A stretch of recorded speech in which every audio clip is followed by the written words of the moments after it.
This is a bit of an emergency, so I'll get right into it. So I, 40 male, had been married to my soon-to-be ex-wife, Megan, 38 female, for almost 12 years. We have a 14-year-old son together, Johnny, as well. Or at least I believed he was my son for all these years. Anyway, Megan and I had met at work, and we had only been dating for 1 year when she found out that she was pregnant. I was kind of skeptical about having a baby so early on in our relationship, but she wanted to continue with the pregnancy, so I decided to support her, and we moved in together after we found out about the pregnancy. When Johnny was born, it did not even occur to me to get a paternity test because Megan and I were in love with each other, and by then I was more than sure that Johnny was my son. I felt very connected to him, and he even resembled me because both of us had dark hair and eyes, so I literally had no reason to be suspicious of anything. However, a couple of months ago, I found out that he's actually not my biological son, and Megan had been playing me for a fool all along. About 3 months ago, she came clean to me that she had been having an affair with her high school sweetheart, Nathan, 38 male, for the past couple of months. And even in the beginning of our relationship, she had had a bit of a fling with him while we were together, and she had never told me about because after that, she got pregnant. One of the major reasons she and Nathan had had to part ways after high school was because he was not very serious about his life and had chosen not to go to college. Back then, he had still been living with his parents and was jumping from one job to another every couple of months. She figured that she needed stability in her life, which is why she had chosen to be with me, because I was very career-driven. And she said that if she decided to stay with me, she would be betting on the right horse. But now she had realized that money wasn't everything, and she was in love with Nathan. So she wanted to build a life with him. Besides, he had had enough time to change his ways, and now he was a business owner himself. So she really didn't have to worry about money anymore. Back when she was coming clean to me, she told me that she had had a paternity test conducted and knew that Johnny was not my son right from the beginning, but had chosen to keep her mouth shut about it because I seemed to be very happy to be a father, and she did not want to ruin our relationship by talking about her past. She also made Nathan promise never to speak of this affair that they had ever again because she did not want to risk our relationship, and for the sake of her happiness, he had stayed away. However, they had reconnected at high school reunion almost 6 months before she finally told me the truth. And they had rekindled their relationship once more because he was well settled and he was still in love with her. And she had realized that she was still in love with him as well. So she had to leave. It was a horrible time for me because I had been with this woman for so long. I had built a life with her, and yet I was getting screwed over like it meant nothing to her.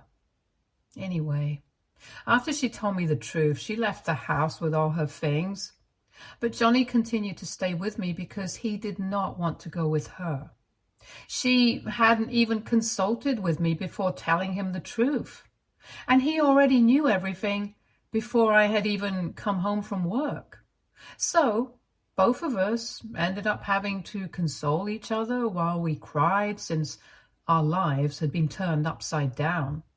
I knew that no matter what happened with the divorce, I was going to make sure that we had shared custody of Johnny, because regardless of his biological parentage, he was my son through and through. I had raised him, and nobody could take that away from me, not Nathan and not even Megan. I spoke to my lawyer and filed for a divorce within hours of finding out the truth, and the terms of my divorce petition were pretty simple and fair.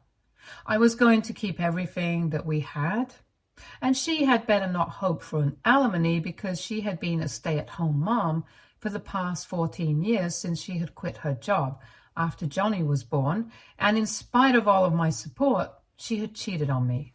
She had already been using me for money for all the years that we had been together. I was not going to allow that to happen any longer. Of course, she was not in agreement with that and contested the terms of the divorce and demanded alimony as well as a huge settlement amount. I was ready to fight for that. I didn't mind, but she made things much worse by filing for full custody 3 weeks ago because apparently she and Nathan were planning on relocating to another city so they could open up a branch of his business there as well, and they wanted to take Johnny with them. I would be given visitation rights, but she demanded full custody since things have finally worked out. So she could play happy family with Nathan now just because it was convenient for her. There was no way that I was going to allow that to happen. And since we could not sort this out in mediation, this matter ended up going to family court.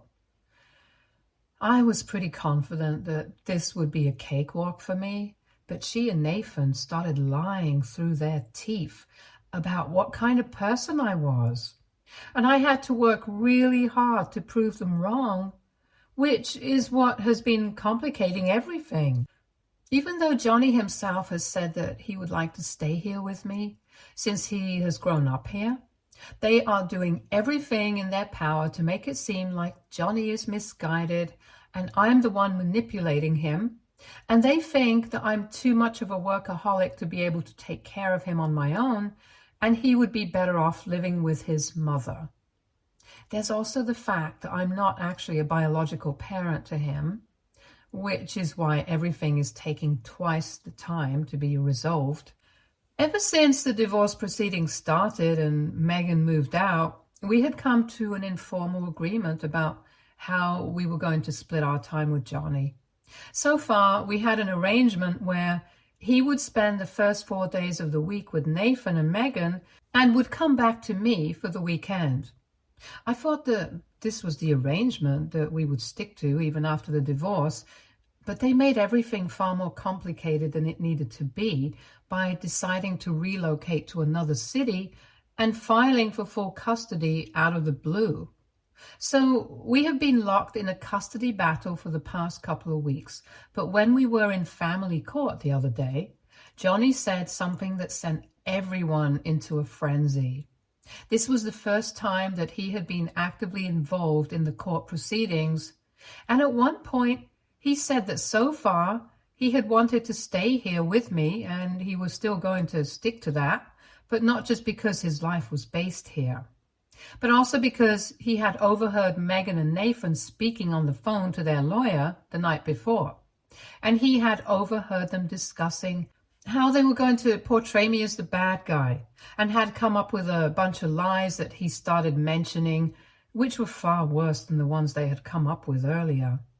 Before this, they had only been claiming that I was too much of a workaholic and did not have enough time for Johnny, that I would bring the office home with me, and that most of the time that I was home, I would just stay locked up in my room and would always be busy with work conferences, even on the weekends. They had also claimed that I hardly ever cared about how Johnny was doing in school and hadn't attended a single parent-teacher conference since he was born, and delegated all of that to my wife because I thought it was boring and never took an interest in his life. These things were easy to disprove, but apparently Johnny had heard that they were going to take it up a notch, and they were going to really make it seem like I was mistreating him by claiming that I would beat him up and scream at him for the slightest of mistakes. But apparently Johnny was too afraid to talk about that in court in front of me, and then maybe they would be able to get protective custody of him for the time being and eventually be able to sway him against me, which would make their job easier. So he wanted to stay ahead of them and clarify for himself that he had never been mistreated by me, and if anything, it was Megan and Nathan, who were mistreating him by dragging him into this messy battle for his custody and using him like a pawn just to get back at me for my divorce petition, which would leave Megan with absolutely nothing. Even though my petition was fair, since she had never earned anything on her own and had even had the audacity to cheat on me in spite of being heavily reliant on me, she thought that she deserved the alimony and the settlement that she was demanding and was planning on using Johnny's custody as leverage against me so we could come to a settlement in the divorce. And on the phone, he had heard her saying that once they had the money from the divorce, she would invest in Nathan's business and take it to new heights.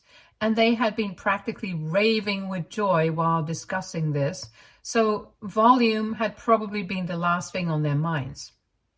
Unfortunately, they had forgotten to account for the fact that at the time, Johnny was staying with them and hadn't yet gone back to me, so they had been pretty loud and he had been standing right outside the door and had overheard everything.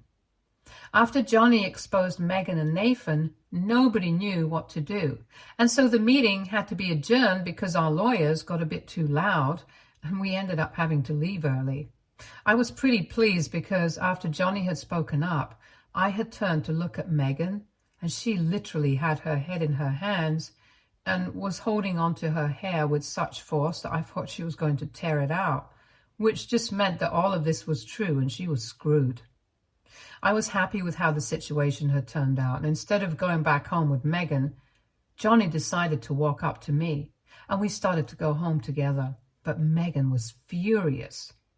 So she stopped us right as we were about to get into our car, grabbed Johnny by the arm, and started shaking him by demanding an explanation as to why he would do such a thing in court and ruin his chances of getting to live with her and Nathan. When I saw her shaking him, I lost my temper and I went up to her, stood in between them and pushed her back so that she wouldn't be able to lay a finger on him. Luckily, my lawyer got all of that on camera, and we will definitely be using that in our next session. But anyway, I told her to back off and said that it was her own fault for being a disgusting human being, and I was glad that Johnny had taken a stand for me because he was not a spineless, spoiled, greedy monster like her. I was already pretty pissed off by the way that she was treating Johnny, especially after what I had found out in court. I was in no mood to let this carry on. But then Nathan came to her rescue and started yelling at both of us about how she had done so much for our family, and now we couldn't even let her have a real shot at happiness with him. I was not even interested in speaking to that guy, so I just rolled my eyes and started getting back into the car again. But then Megan continued to hang on to Johnny's arm and said that she was not going to allow him to come back home with me because I was the one brainwashing him against his own mother, and she was not going to allow this to happen. She told me that so far she had only been fighting for full custody so she could take Johnny with her and Nathan when they moved away. But now she was going to make sure that I didn't even get visitation rights. These were bold words from somebody who had just been exposed as a liar and who had been planning to lie in court so that she could get her grubby little hands on money that she did not deserve. Anyway, I told her to unhand Johnny or I would call the cops, and she said that she was his mother and she had the right to dictate where he would go. Even Johnny kept trying to free himself, but she was holding on to him very tightly and kept insisting that she would not let him go home with me. After one point, things got a bit heated, and Johnny is pretty stocky and built, even though he's just 14. Megan, on the other hand, is petite, is not very strong. So Johnny did the only thing that he could and pushed her really hard so he could free himself, get into the car and shut the door. But after she had been shoved, she started screaming at the top of her lungs about how I was encouraging her son to attack her, and she was not going to let this slide. I thought that was an unfair thing to say because he had not attacked her. He had just tried to free himself of her in the process. She might have been shoved a little. She would have fallen, but Nathan was right there to catch her, so no harm done, right? Well, apparently not, because she and Nathan kept standing in front of our car and said that she was going to make sure that I lost custody of him, because if I was encouraging him to be violent towards others, just because things were not going along my terms, then I was definitely not fit to be a parent. It was not until I honked for so long that the horn ran out that they finally moved out of the way and allowed us to get back home. It has been a couple of days since then, and I'm still wondering if it was the right thing for me not to reprimand Johnny for pushing his mother. He seems blissfully unaware, but I'm in a dilemma right now because that day he had definitely shoved Megan really hard, and he's very strong, so I don't want him repeating this kind of behavior with anybody else. But under those circumstances, I feel like he was justified in doing what he did.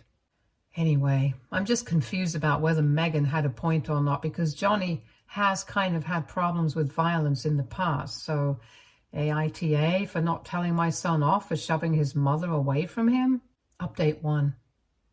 Hey, so a couple of you asked me why I said that Johnny has had issues with violence in the past, so that's because a couple of months ago he was having problems with bullying in school. And he hadn't told us about it, but one day we just received a phone call from the principal's office saying that Johnny had gotten into a fight and he had been injured, but the guy that he had punched in the face was even more badly injured. Apparently that guy had been bullying Johnny for several weeks and he had ignored it initially, but then the guy started taking it too far and started cursing at our family, and Johnny didn't like that.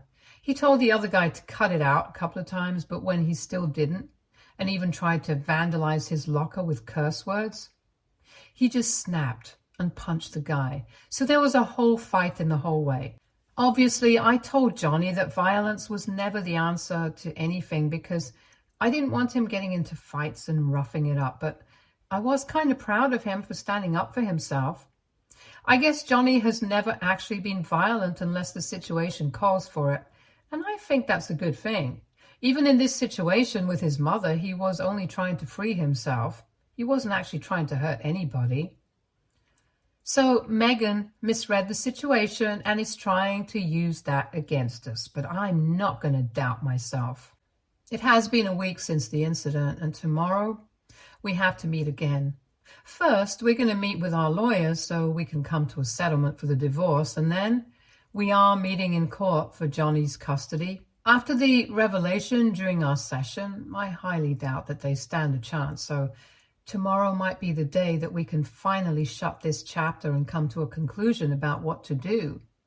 Regardless, my lawyer and I have put together all the evidence that I can scrape together, that I'm actually a good father and we are looking forward to winning this thing.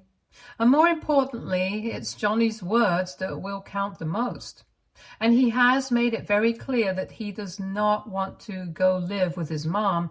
And it's not just because he wants to live here and doesn't want to relocate, but because she is just a straight up terrible person, and so is Nathan. And they will never be able to raise him well. And we definitely don't need another person like them. I was talking to Johnny a couple of hours ago, and he told me that he was really nervous because this will be the first time that he sees his mother after he had pushed her off of himself, and he knew that she was very upset about it. He confessed to me that he was trying really hard not to care about what she thinks, but ultimately, she is his biological mother, and we have spent so many years together as a family that it's hard to come to terms with the truth now. He told me that he was really afraid of what would happen if by any fluke he ended up getting handed over to Megan and Nathan. But I reassured him that it was not going to happen. I would go to any court in the world to make sure that it didn't happen, so he could be with me because he was my son. Nobody cares about some stupid paternity test. If I say he's my son, then he's my son. That seems to make him feel slightly better, but I can tell that the whole situation has been taking its toll on him. I don't even know how I'm going to deal with the situation if ultimately I do end up with custody of him. How do we recover from that? Because eventually his mother is going to leave the city and move away with Nathan. I'm pretty sure that after everything has happened, she won't be willing to see Johnny again if she doesn't get custody of him. She's just that kind of person, and I don't want him to lose his relationship with his mother because I don't want him to resent me in future. Anyway, we are leaving, and maybe tomorrow might not be the final day of this case. But for my sake and Johnny's sake, we are hoping that it really is. Update 2. Hi, so something very weird happened just now. It's almost 4 a.m. now, and I was asleep, but then almost an hour ago, someone rang the doorbell, and when I went to open it, I saw there was nobody outside, but just a brown envelope left at the door. I even went through the security footage, but whoever left it outside was dressed in all black and had a hood pulled over their head. So I couldn't figure it out, but that person was taller than 5'3", so it couldn't have been Megan. And they were either kind of on the chubbier side, or the hoodie that they were wearing was very bulky. Either way, so I don't think it was Nathan either. And these two people can be the only possible option, since what was in the brown envelope is what caught me by surprise. Inside, there were results of a paternity test, and surprisingly, they were positive. The results were from the same lab where we got tested a couple of months back when Megan told me that Johnny was not biologically my son, and she had shown me the results that said that Johnny and I were not a match. I had gotten the test done 3 times just to make sure that she was telling the truth, and all 3 times the results had been the same and that I had finally been convinced of the truth. But the results that I received just now say that Johnny and I are actually a match. So I'm very confused right now. I don't know which results were fake and which are real. Truth be told, I found it very difficult to believe Johnny was not my son because we looked so similar, and I had never felt like he was not my son. So whoever sent me these test results is trying to mess with my head a day before we meet to decide on custody, or maybe there's something that I've been missing all along. Maybe Megan and Nathan pulled off paternity fraud or something. I called the laboratory just now, but obviously they did not answer because, well, they're probably not even open yet. However, the first thing I'm going to do tomorrow is go to check out the place because this is really confusing and I have no idea what to do right now. I have, however, spoken to my lawyer about this, and we're going to figure out something tomorrow. First, we just need to make sure that these results are real. So I'm going to get tested again, but this time I'm not going to tell Megan anything about it. I don't know why, but I just have a nagging feeling that I'm definitely going to get some answers tomorrow if I confront her with these results. Update 3. Hey everyone, so today was a really long day. First, I headed to the laboratory with Johnny and my lawyer to ask about the results that I had received just last night. But before I could ask anybody about it, this guy who seemed to be in charge took us aside and told us that it was him. He had slipped me the envelope last night, but he hadn't actually expected me to come by. He explained to us that the first time that we got tested, Megan and Nathan had spoken to him already after they had done some digging and found out which laboratory the court worked with, and they had had an arrangement that he would change the results and show it as negative so she would be able to claim that Johnny was not my son and try to take him away with her. Apparently, she had basically assumed that once I found out that Johnny was not my biological son, I would give up on trying to be his father and leave them alone. However, when that did not happen, after I found out the results of the test for the first time, and I went back for 2 more tests, she decided to tell this guy to help her out and fake the results twice more. All of this was done behind our backs, and she had promised him that eventually she would make him a partner in the business once she got the money out of our settlement, and he had been looking forward to that, which is why he had helped her out 2 more times and had the results falsified, the results of the paternity test, all 3 times. I was dumbstruck when I found out about this because I had literally never even thought that she would be capable of doing something like this. Anyway, he had had a change of heart recently because he had kept in touch with Megan all throughout, and he had heard what happened at family court last time that we met, since she had to tell him that these things were taking longer than she had expected, and they wouldn't be able to start their business for another couple of months, so he would have to wait.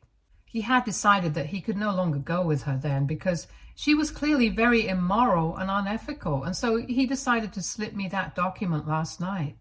He apologized to me for all the trouble that he had caused and practically begged me not to involve him in any of this because he really wanted to remain anonymous, and I was kind of upset because this guy, who didn't even know me, had screwed me over a couple of months back just for some money, and I really wanted to turn him in. But that would just mean going extra lengths for me, and I did not have the energy to do that. Maybe if he repeats this kind of behavior, somebody else will, but until then, I'm out. Besides, I already had the documents that I needed to prove my paternity, so it didn't matter to me what happened to him. If it came down to it, and I had to prove something in court, I would definitely use that as evidence and turn him in. However, for now, I had a different plan in mind. So then I headed to court, but before we could sit down for our scheduled meeting to come to a settlement for the divorce, I took Megan aside, and she was quite surprised by that move. I told her that I had received this document last night and they were the real results of the paternity test, so she instantly understood that I knew about the fraud that she had committed. She tried to act innocent at first, but I told her that paternity fraud is a big deal and I was going to give her one chance to get out of this without more trouble if she agreed to my terms of the petition this time, and also signed her parental rights away over Johnny. She agreed to the first part, but the second part was what she was not fine with, and tried to negotiate with me, saying that she was his mother and she could not just let him go. However, I was not buying any of that, and I told her that there is no mother in the world who would do something like this to her own son. So now she could do what I asked of her a lot, or I would create a lot of trouble for her. After arguing with me for almost 10 minutes, she finally agreed, and I felt like I had won. After that, I finally managed to come to a settlement, and my lawyer and I were thrilled because she had agreed to the terms of the petition. And after that, we only had to wait for our last showdown in family court. And there also, things went exactly according to plan, and she was unhappy about it. But she agreed to terminate her parental rights over Johnny and leave. That took everybody by surprise, since she had been fighting tooth and nail for his custody for the last couple of weeks, and now suddenly she had given up. So that seemed a bit weird, but I didn't care. I had won. Johnny, my lawyer, and I finally parted ways and went to our respective homes a couple of hours ago, and in a couple of days my lawyer will have drawn up the papers and she will finally have signed away her rights. And then it's just going to be me and my son against the world, even though I think it's kind of been like that for the last couple of months already. But I just can't wait for all of this to be over officially, and then I can finally try and move on with my life because this has all been really intense. However, as of now, Johnny is extremely happy with the situation, and so am I. So we're just trying to make the most of that. Stay tuned for more stories from our girl relationships.